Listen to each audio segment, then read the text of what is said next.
Welcome to MacroCode, and today we are going to learn more about C# arrays. So if you are new to this channel, consider subscribing and watching our previous videos. So today we are going to learn more about C# arrays. So what is an array in C#? So an array in C# is a collection of elements of the same type stored in the exact memory location.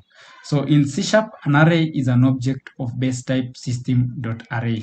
So the array index in C# starts at 0, and you can store a fixed number of elements inside an array. So there are actually different types of arrays in C#. So today we are going to look at a single dimensional array.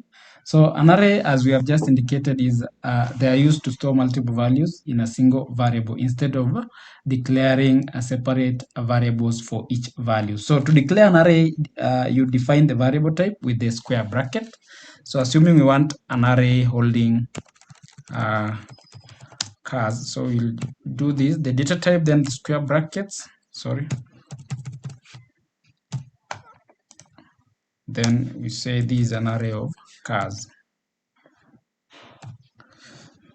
So we have now declared a variable that holds an array of strings. So this holds an array of strings. So to insert values to it, we can use an array literal and place the value in a comma separated list inside the curly braces. So we will be having string. So we want to insert values. Cars. Sorry, let me just do away with this. So string, square brackets. So if you press tab, it tends to autofill. Then cars. So here we are having a string of elements. So we have Volvo,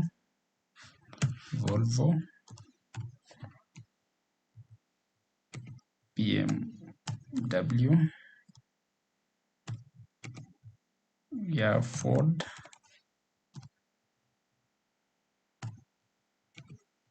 Mazda. So this is an array of elements.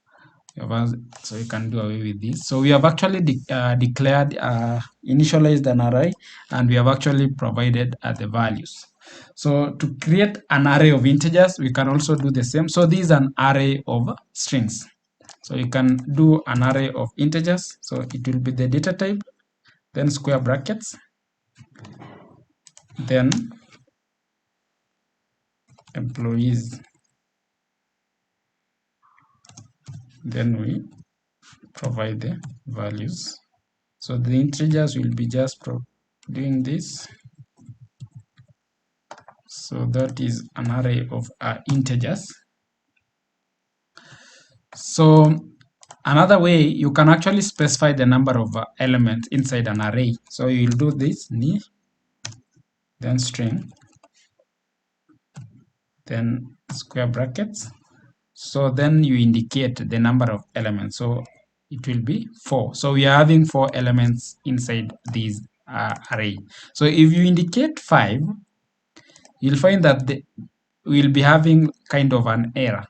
So it actually expects 4 elements. So if you indicate 4, then the error is gone. So you can also do the same with this one, new int. So how many elements are this? So it is 1, 2, 3, 4, 5, 6, 7, 8. So we are expecting 8 elements. So if you indicate 7, we'll be having an error. Can see. So you can see on the error, an array initializer of length 7 is expected. So, but if you want to change it, you can actually remove one of the element and the error will be gone. So we have seen how to initialize and declare arrays. So what we can do is accessing the elements of an array. So how do we access the elements of an array? Accessing the elements of an array. So you can access an array element by referring to the index number. So as we had just indicated, let me just go back to our arrays. So we want to access these elements. So we want to access the individual elements within this array. So how do we do that? So we actually access it by referring to the index numbers. So the index numbers of an array starts with 0, as we had indicated. So this is our elements. So we want to print out the elements in chars array. So console.writeLine, then chars. So this is the array holding our elements, sorry, chars. So we want to access Volvo. So to access this, as I've just indicated, you refer to the index number. So this is 0, 0, 1, 2, 3. So it starts with 0. So if we type in here 0, we'll be accessing Volvo. So if we just run this, we expect a Volvo as our output. There we are, guys. So if you can see, we have Volvo as our output. So as I've just indicated, you access the elements of an array using the index number. So if we type in 1, you see we have BMW. Then 2, we'll be having Ford. Then 3, we'll be having Mazda. So if you try to access these using, so number 4, I think we'll be having an exception.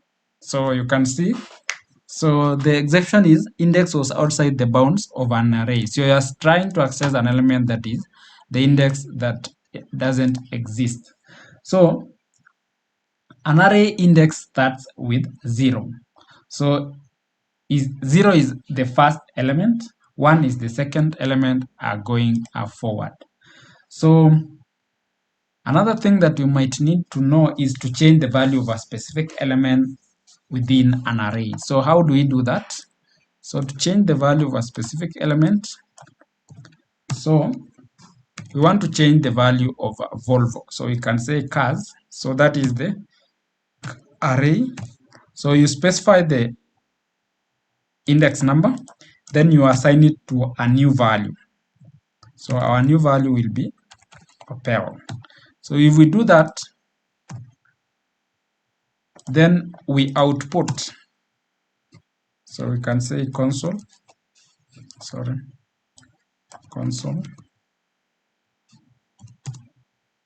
writeLine cars. Then we try to access that element with index 0. So we have seen we have at the top here, we declared Volvo as our first element, and we are now giving it a new value, which is Opel. So when we try to output, we expect to receive Opel and not Volvo. There we are, guys. So you can see our new value is Opel. So now the output's Opel instead of Volvo here. So how do you get the length? If you want to find how many elements are there in an array, so what you do is you use the keyword length. So you just you declare your arrays there, then dot length. So you use this to get the element. So you can see we have 4. So 4 is actually the number of elements in an array. So that is how you get the number of elements in an array. So there are other ways on which you can create an array. One, we have seen you declare, initialize, and actually provide the values. So you can also, so let us try another way. So you can also do this. You declare, then you initialize, then you don't provide the value of elements, the number of elements. You leave it open, then you can see it will work. So you can also remove this and you just provide the number of the elements without the new keyword and without specifying the size. So that is how you initialize the array. So what we might need to look into is how do you loop through an array. So if you want to access each of these elements, so we'll use the for keyword. So if you are not familiar with for, that is a for loop. If you are not familiar with the for loop, you can actually refer to our previous videos on loops. Then you will be good to go. So we will be using for loop. So for int I is equals to 1 or 0. So this is actually the element. Then I is less or equal to length cars dot length. So then we can now output each of the elements inside here. So if I is equal to 0, then and I is less than the number of elements, that is the length, then we increment, then we expect to receive the individual elements here.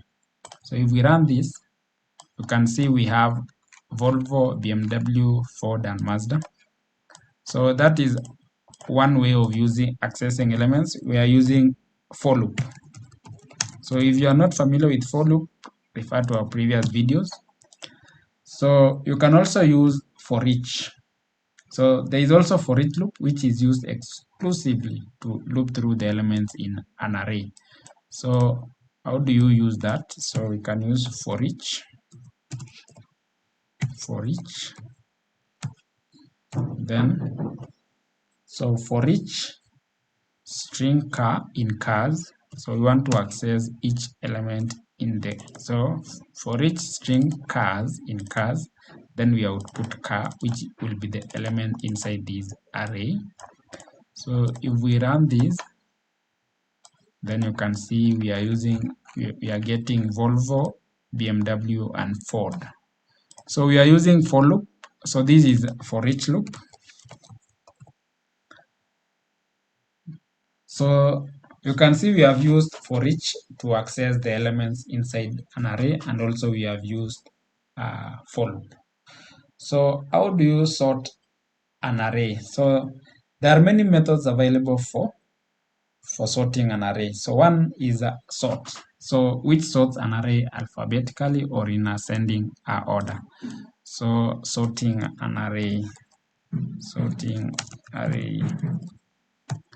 So we have our array of cars. So if we want to sort, we just say array, then dot sort dot cars. Array dot sort into bracket cars. So if we want to print this, so we want to print sorted elements. So you can use for each to actually print out the individual elements. So you can see for each cars in cars, so we expect sorted elements here. So you can see how it has arranged it in alphabetical order. So BMW is the first, which you can see from our elements. It is actually the second element. Then Ford, then Mazda, then Volvo, which is our first element coming as the last. So it has sorted our array. So we can also try these sorting with integers. Let's create an array of integers, int, then we say we give it a name, numbers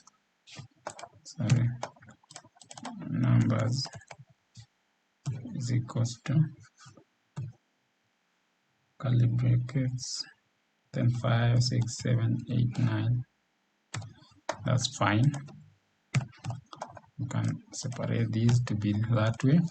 Then we want to sort. You can even have these as 1, then here as 0. So we want to sort this, so we'll say array dot sort. Then we provide our array there, numbers. So if we want to access these elements, we can use for each loop. int numbers, then we print out the elements. So if we run this, so you can see, sorry, we can try to comment this.